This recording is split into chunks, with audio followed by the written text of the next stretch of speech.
Welcome, curious minds, to the deep dive. Are you ready for, well, a story? A miniature drama, really, packed into just a tiny handful of words. Because today we're plunging into this single, pretty extraordinary sentence that I guarantee will grab your attention instantly and probably refuse to let go. Okay, here it is. If you play that piano, I'll marry you, laughed the female millionaire, but the janitor's daughter did. Sounds like a punchline, right? Or maybe, the opening line of some captivating classic novel. From the very first word, it just hits you with this incredible rush. There's drama, definitely a hint of humor, a clear display of power dynamics, the delightful sting of surprise, and yet even a whisper of romance. How can just, 15 words possibly pack in such a complete, vivid story? It feels like a whole movie unfolding in your mind, doesn't it? An instant narrative that just sparks your imagination. It's truly remarkable, isn't it? And what's fascinating, I think, is exactly that compression, that incredible density of meaning. We're not just looking at a sentence here. We're kind of unlocking a genuine treasure chest of English learning. For anyone trying to master this language, sentences like this are, well, they're incredibly exciting and deeply valuable because they don't just teach you isolated words or, rigid grammar rules in some dry academic way. They show you really memorably and engagingly how grammar, vocabulary, cultural context, and just pure imagination all weave together seamlessly and to tell a compelling story, to create an entire world, really, in miniature. It's like an immersion, not just a lesson. I couldn't agree more. Yeah.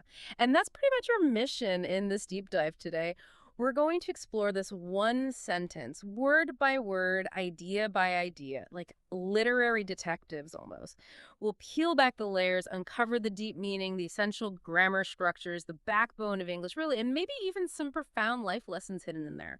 This isn't just about understanding the English, it's about feeling the drama, experiencing the imagination, and truly appreciating the artistry, what a few well-chosen words can do. So get ready for an adventure. It'll not only enhance your English, but probably make you think about stories in a whole new way. God, I test out. Yeah. The setup, a scene of contrasts and a laughing challenge.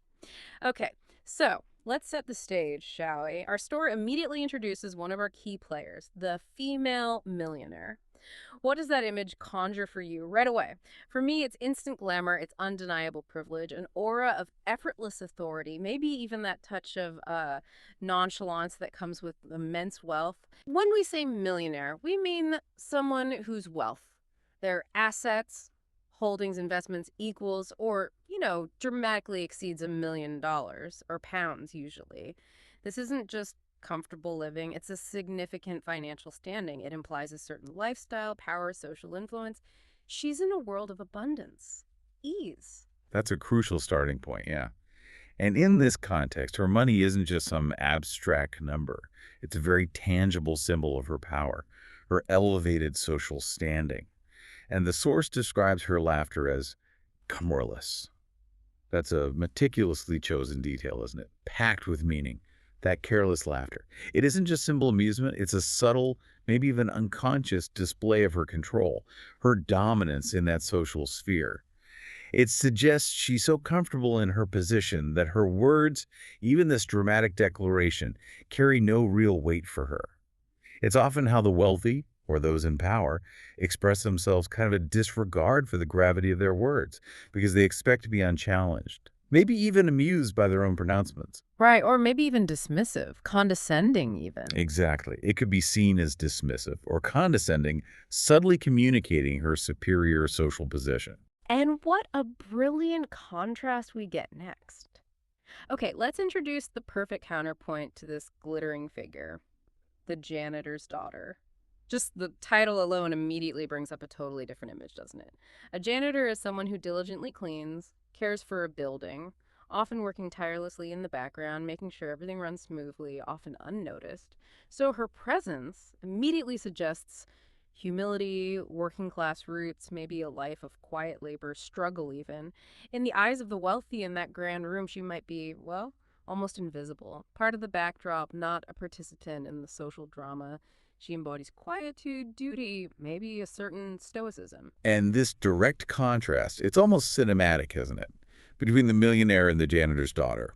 It's a fundamental storytelling technique. English literature, everyday conversation, they rely on this. It instantly creates tension, sets the stage for conflict, for a clash of worlds, and ultimately for surprise, profound surprise. Without this initial tension, this juxtaposition of two vastly different social strata, the story just wouldn't be nearly as impactful or memorable.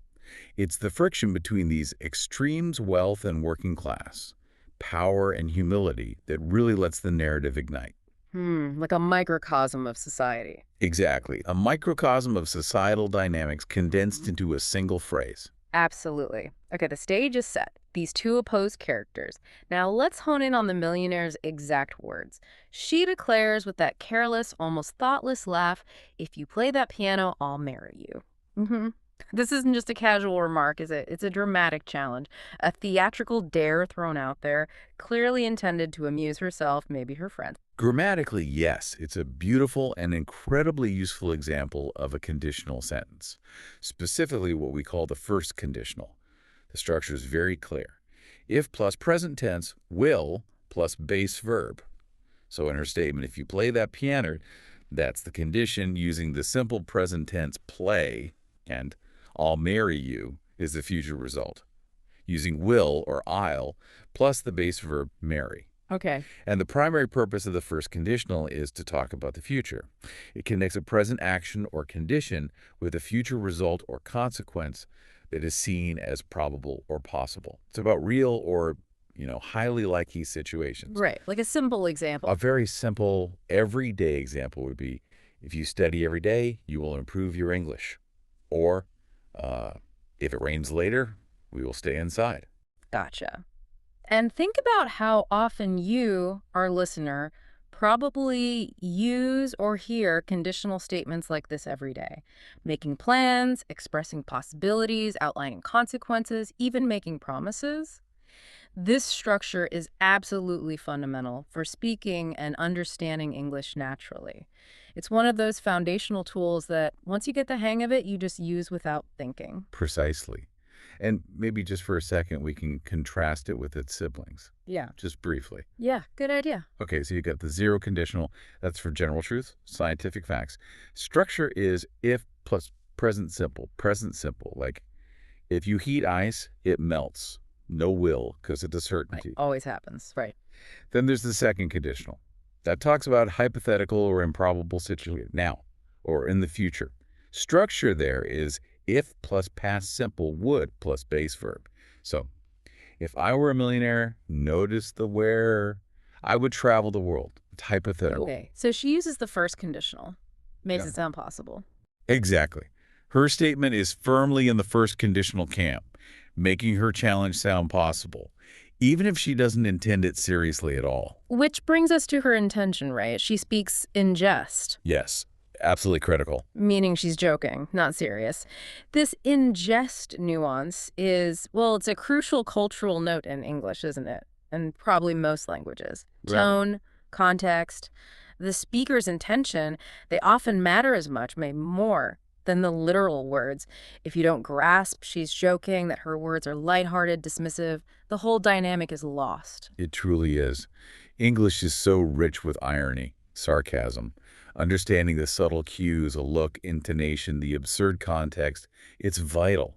Missing that in conversation, it could lead to real misunderstanding, awkwardness. For careless laughter is the big clue here, yeah. It's a key indicator, signaling the jest. But here's where it gets really interesting. The unexpected turn. The twist that makes this sentence kind of legendary. The story doesn't end with her laugh and her assumption that her words mean nothing. It continues with those incredibly powerful 4 words.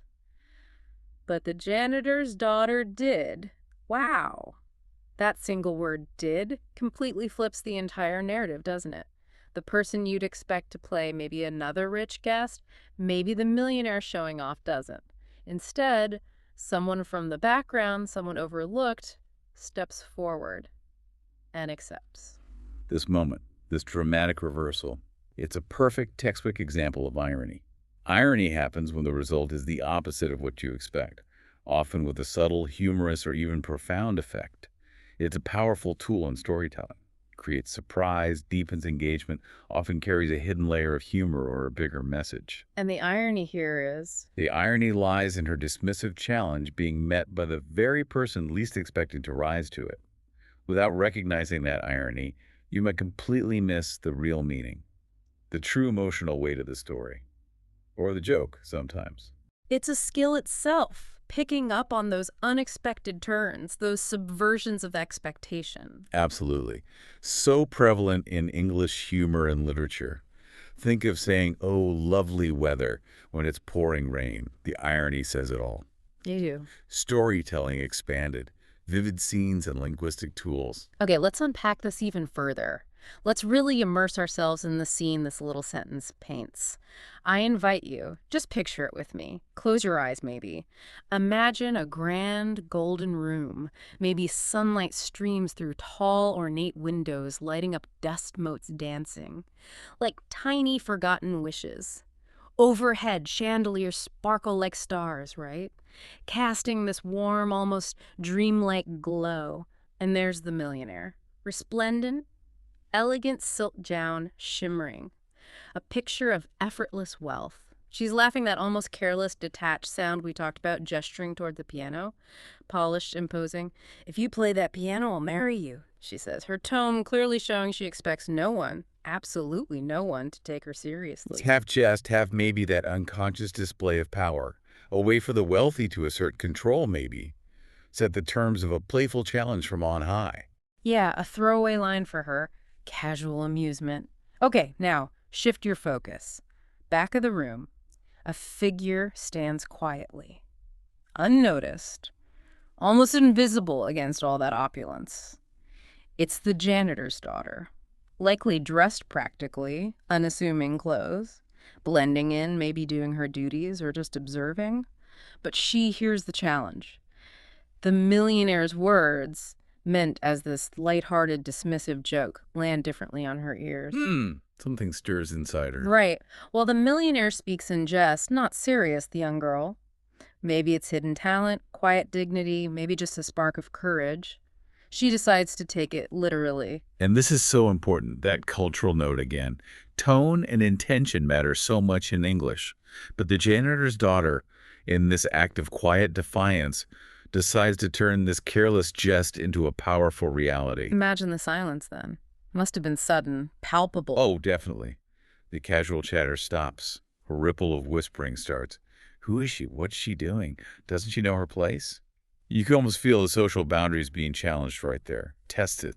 And that tiny word, did, at the end. But the janitor's daughter did. It's so short, but so powerful. Economical. Grammatically, yeah, there's a prime example of ellipsis. Ellipsis. Okay, what's that exactly? That's where words are intentionally left out of a sentence because their meaning is just easily understood from the context. Instead of saying the whole thing, the janitor's daughter did play the piano. English lets us use this concise, dramatically effective did. And the effect is fantastic, isn't it? Makes it much more dramatic. Concise. Relies on us, the listener, to fill in the context. It's a perfect example of how sometimes, in English, less is definitely more. One little word, did, carries the whole weight of the action, conveys the surprise, the audacity, without spelling it all out. It's elegant, efficient, wonderfully impactful. You see it everywhere in natural English conversation. Like saying, ready for dinner? Yeah, I am, instead of repeating the whole thing. Exactly. Or, she sings beautifully, and he does too. Saves repeating. Sings beautifully. It's conversational economy. Got it. Okay, now, the piano itself, it's not just an instrument here, is it? No, not at all. In many cultures, certainly in this setting, grand room, social class, the piano symbolizes refinement, education, high society. It's often the central, imposing piece in wealthy homes. Requires expensive lessons, practice time, leisure. Things only wealth really affords. So it acts as a very potent status symbol. Oh, right. It's not just for making music, it's an emblem of a particular way of life. Cultural capital. That's probably why the millionaire felt so comfortable using it in her challenge. It was her domain. symbolically. I totally agree. So for the janitor's daughter, this quiet, almost invisible figure to walk over and actually sit down at that piano, that's a profoundly symbolic act. She isn't just about to make music, she's crossing a distinct boundary, deeply ingrained between social classes. Yeah. She's challenging the whole idea that refinement, artistic talent, the right to command attention in that setting, that it's exclusive to wealth. It taps right into one of the great themes, doesn't it? English literature, life itself, crossing social barriers, triumph of talent over status. It's a story we connect with, aspiration, breaking free from roles. And when her fingers finally touch the keys, imagine the breathless anticipation, that sudden silence. The source tells us the sound is not clumsy, which is maybe what some expected. Right. On the contrary, it's graceful, confident, perhaps even more beautiful than anyone in the room expects. Wow. And this moment teaches us a really useful English word: underestimate. Underestimate, yeah. To underestimate someone means to think they're less capable, less skilled, less significant than they actually are. The millionaire, with her careless laugh, her jest, clearly underestimated the girl, assumed only people of her own standing could command that instrument, command attention.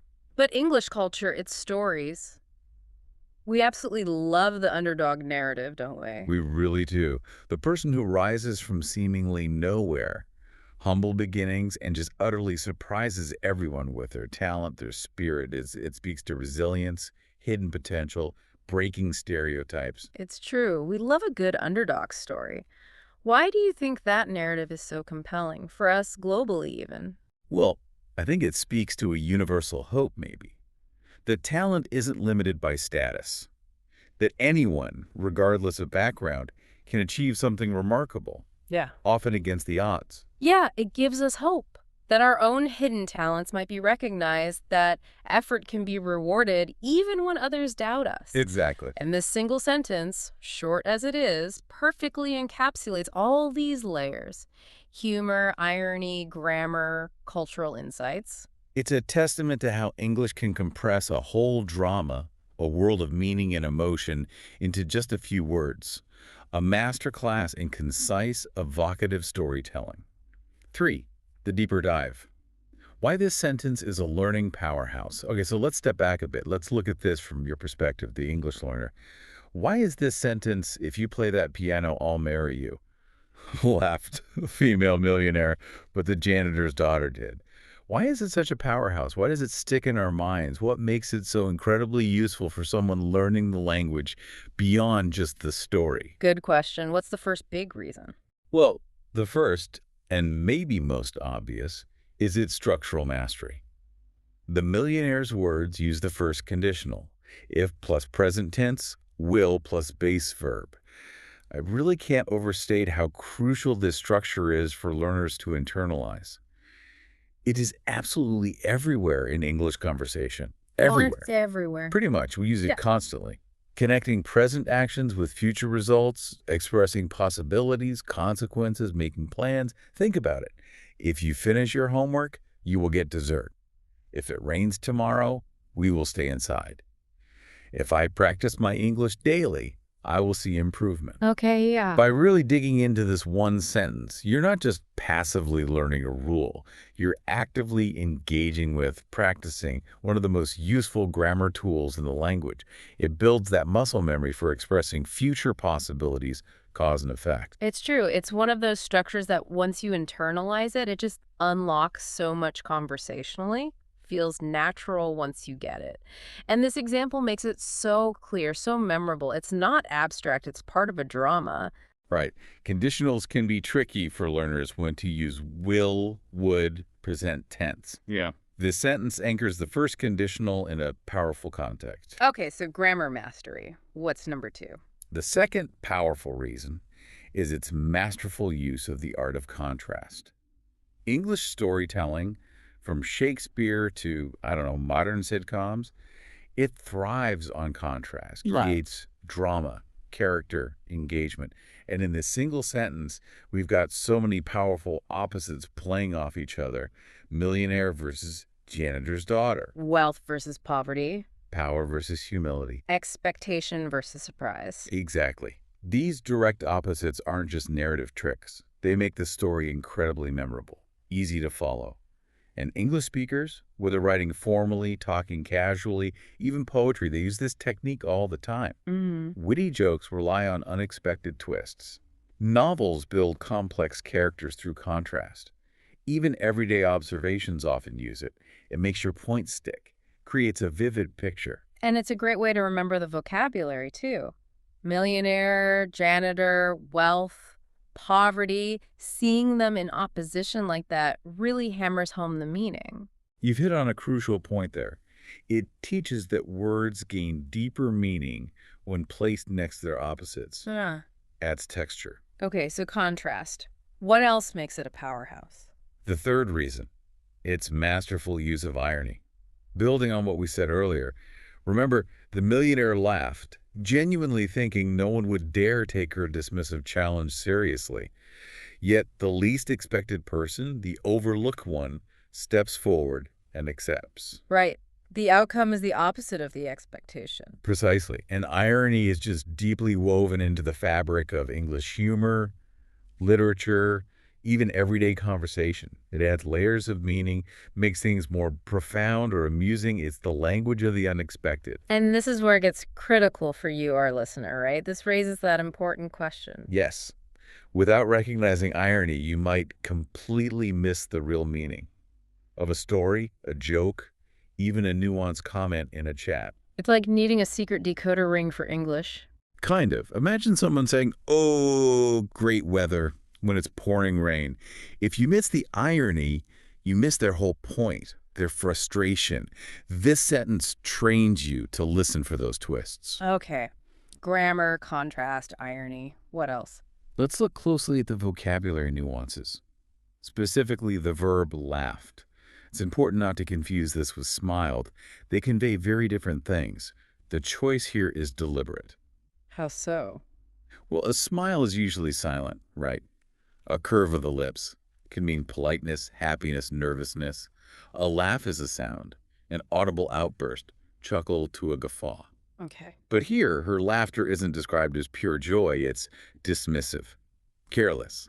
She's laughing at the perceived impossibility, the absurdity, not with genuine mirth. So laughter isn't always friendly. Exactly. This teaches a crucial subtlety. Laughter can be kind, warm, inviting, but it can also be cruel, dismissive, mocking. Understanding these nuances is vital for effective, empathetic communication. It's about reading between the lines, or hearing between the sounds, like the difference between walking, strolling, marching. Each verb adds subtle meaning. That's a fantastic point. It highlights how much unspoken meaning comes through simple words and actions. It's not just what she said, but how she said it, how she laughed. Tells so much. Reveals her character, reminds us every word choice can subtly shift the tone. Okay, one more powerhouse element. And finally, let's revisit that small but mighty verb did at the end. Ah, yes, ellipsis. As we said, a powerful example of ellipsis. English often values conciseness, efficiency. It drops unnecessary repetition, trusting the listener to fill in the meaning from context. You don't need the janitor's daughter did play the piano. Did implies the full action. And it sounds more natural. Exactly. It's an ingrained part of natural speech. Makes conversations flow better, sound more authentic. So for learners, this reinforces that less is more idea. Mastering ellipsis makes your English sound more fluent, more sophisticated. Definitely. It proves one word can carry the weight of an entire action. Makes communication efficient and dramatic. It's elegant, practical, and will really improve fluency and comprehension. 4. The profound life lesson, a metaphor for your English journey. So we've dissected the grammar, explored vocabulary, analyzed the storytelling, all packed into this incredible sentence. But, this sentence, in its remarkable brevity, it offers something even deeper, more personal maybe. This sentence is more than just a lesson in grammar and vocabulary. It's actually a powerful metaphor for learning English itself, for your journey. It really is. And what's truly fascinating is how this tiny narrative challenges those common assumptions people often carry. When embarking on mastering English, or any complex skill really, many believe it's only for the wealthy, the privileged, the naturally talented. Yeah, those people who seem to just pick up languages effortlessly. Right. There's often this unspoken belief you need a certain starting point, an inherent advantage, a specific background to succeed. Hmm. But the parallel to our story is undeniable and incredibly empowering, I think. Often it's precisely the underestimated learner, the one who comes quietly from the background, maybe without all the obvious advantages, but with immense determination. Fierce curiosity, a relentless spirit. Exactly. Who ultimately surprises everyone with their fluency and confidence.